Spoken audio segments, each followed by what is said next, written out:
EVs might not be as safe or reliable as we've been led to believe, claims the CEO of Volkswagen, and it appears he's on to something significant. This bold statement is backed by a leaked report. Trust us, it's not a rumor. We've got the proof, which we'll show in this video. If you're still thinking about buying an EV in 2024, this will probably change your mind. Recently, a report dropped revealing 4 big issues with EVs, and it's causing a major headache for Volkswagen. Remember, Volkswagen isn't any car maker. They're Germany's biggest, with luxury brands like Audi and Porsche in their lineup. So when they start worrying about the future of EVs, it's a huge deal. Thomas Schaefer, the big boss at Volkswagen, is basically sounding the alarm. Why? Because Volkswagen, a global leader in the car industry, is now facing a serious crisis.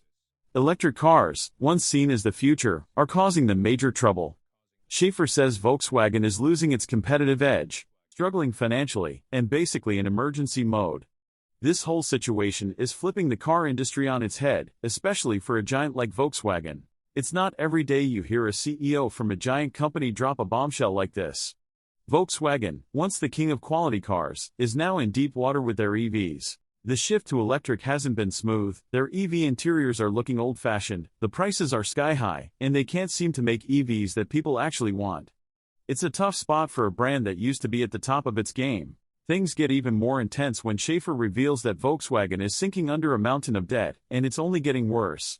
He candidly speaks about the company's struggles. They're losing their competitive edge due to sky-high costs and outdated car models, not to mention customers are increasingly turning their backs on their EVs. It's a dire situation that's sending shockwaves through the company. As Volkswagen struggles with these financial difficulties and a declining interest in their EVs, company's challenges are not only internal. They also face a range of issues related to their electric vehicle models that impact their customers directly. Thomas Schaefer from Volkswagen paints a dire picture of the company's situation, likening it to a ship in crisis, short on lifeboats. In a dramatic shift, Volkswagen has put a sudden stop to EV production. This is a big change from their earlier plans, and it's mainly because not as many people are interested in their EVs as they thought. They've even had to cut back on making cars at their Emden plant in Germany and lower their sales expectations, expecting the market to go downhill. This is quite different from what's happening globally, where EV sales, especially for brands like Tesla, are actually going up. Volkswagen's unique problems have also led to job cuts, including about 300 temporary workers at the Emden plant. Adding to their troubles, Volkswagen is closing down their EV-specific factory for 6 weeks. Their profits have dropped a lot, down by 31% from last year's first quarter. Even though they're selling more in Europe and North America, they're struggling in China, a really important market for them. This financial pressure is even affecting how they treat their customers. For instance, when Taylor Shepard from Illinois needed help with his stolen car, Volkswagen service charged him $150 for the GPS coordinates. It's time to really think about whether getting an EV is a good idea, especially a Volkswagen. There's a lot of trouble in their EV world right now. People are not happy with how well these cars are made or how reliable they are, which is tough for dealers and is making people trust Volkswagen's EVs less. You might think EVs would be easier to deal with than regular cars, but it turns out, at least for Volkswagen, they're causing more problems. Let's look at the 4 main issues they're dealing with. First, batteries in Volkswagen's EVs don't do well in really hot or cold weather. This can cut down how far the car can go by up to 30%, cause problems with starting and wear out the battery faster. It's like how your phone's battery runs out quicker when it's cold. Then, there's the cost of having an EV. Just for insurance, owners might pay up to $6,000 a year. Consumer Reports says EVs are 97% more likely to need repairs than gas or diesel cars, which means more money out of your pocket. Volkswagen's move into the EV market has been bumpy. Their ID model, for example, was supposed to be this top-notch EV, but it's had lots of complaints, from noises inside the car to battery and system problems. They've also rushed making their EVs because of political pressure. This rush is affecting the quality. Volkswagen's dealers are finding it hard to sell sell these cars because they're not confident in them. Plus, charging an EV should be easy, but it's not. There aren't enough places to charge them, and with government efforts to get more people to buy EVs, it's surprising that this is still a problem. When you think about the high price, maintenance costs, and charging issues, it's no wonder people are second-guessing buying an EV that costs $60,000 and needs a $500 monthly payment. This combination of quality concerns, high costs, and inadequate infrastructure highlights the broader challenges Volkswagen faces in the competitive and evolving EV market landscape, where even distinct models struggle to capture consumer interest. Yes, that is true. In the EV market,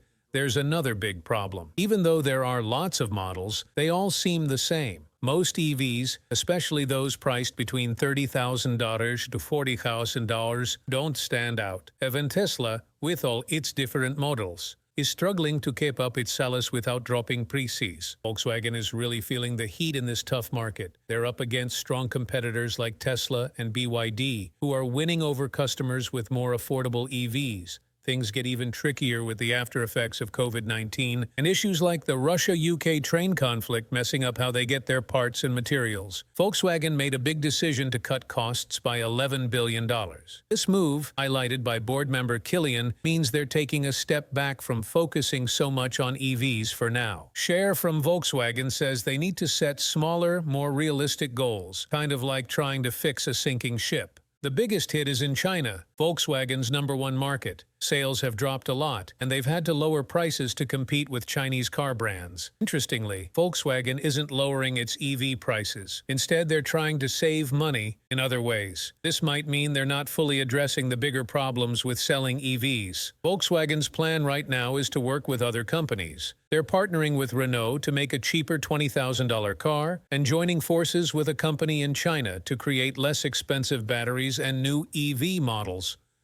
They're hoping this strategy will help them through these tough times, especially now that people aren't as excited about EVs as before. People are starting to see that EVs can be pricey, don't go as far on a charge as they'd like, and can be a hassle to charge up. Volkswagen's shift to collaborations and more affordable EV models is a strategic response to market challenges. At the same time, they must navigate the intricate web of regulations that play a crucial role in shaping the EV industry. Now, let's discuss this aspect. In the rapidly evolving world of electric vehicles, EVs, Volkswagen finds itself navigating a landscape deeply influenced by regulatory forces. These regulations are as pivotal as the technology itself, shaping the entire automotive industry's shift towards sustainability. Emission standards and green policies represent a global movement, reshaping how cars are made and sold. Volkswagen's strategy is significantly impacted by regional regulations. In Europe, the company is adapting to the EU's strict emission regulations, which necessitates a major shift towards EVs. This move is a strategic necessity in a market where eco-friendliness is increasingly valued. In the United States, a combination of federal and state incentives adds complexity but also opportunities, influencing Volkswagen's approach in a market known for its car culture. Meanwhile, in China, aggressive EV policies are a major factor that Volkswagen cannot overlook, given the country's critical role in the automotive sector. Financial aspects like carbon taxes and cap-and-trade systems in certain regions add another layer of complexity. Volkswagen must balance the costs of transitioning to EVs against the potential financial penalties for continuing with traditional combustion engines. This requires strategic financial planning and a keen understanding of the evolving market. Infrastructure development, particularly for EV charging stations, plays a crucial role in consumer acceptance. In areas with well-developed charging networks, Volkswagen finds a more receptive market for its EVs. Conversely, in regions lacking this infrastructure, the company faces significant challenges in convincing consumers to embrace their EV models. Regulatory standards also drive innovation, especially in areas like battery safety, recycling, and charging technology. For Volkswagen, meeting these standards is an opportunity to rebuild consumer trust and redefine their brand, particularly in the aftermath of past controversies. Looking forward, Volkswagen must stay responsive to the changing regulatory environment. The ability to anticipate and adapt to new rules and incentives is key in an industry where the future is increasingly green. Each decision Volkswagen makes in this regard could significantly influence its success in the competitive EV market.